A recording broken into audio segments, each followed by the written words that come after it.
আমেরিকার president Donald Trump বনে গেলেন একজন জোকার।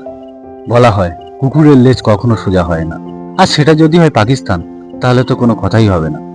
ভারত পাকিস্তান যুদ্ধের আবহে ট্রাম্প একটা মধ্যস্থতা করেছিল, ভেবেছিল শান্তির দূত হিসেবে নোবেলটা এবছর তিনিই জিতবেন। কিন্তু পাকিস্তান তার আসল চরিত্রটি দেখিয়ে দিল মাত্র 3 ঘন্টার মধ্যে। ট্রাম্প ভেবেছিল আমি পাকিস্তানকে টাকা দিয়ে সাহায্য করি, তাই পাকিস্তান আমার কথা রাখবে।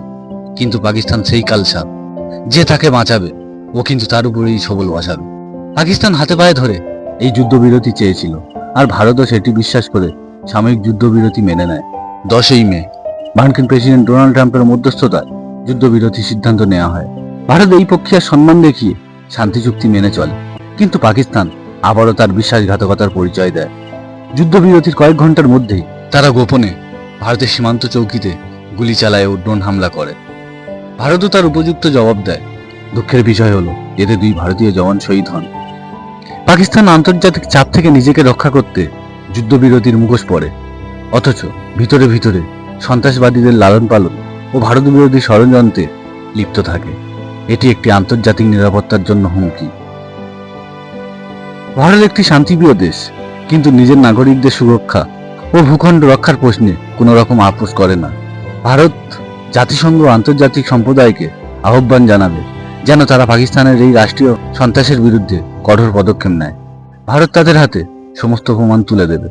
এর আগেও জাতিসংঘের হাতে অনেক প্রমাণ তুলে দিয়েছিল ভারত, কিন্তু জাতিসংঘ আজও পর্যন্ত পাকিস্তান বিষয়ে কোনো কঠোর ও নির্দিষ্ট সিদ্ধান্ত নিতে পারেনি।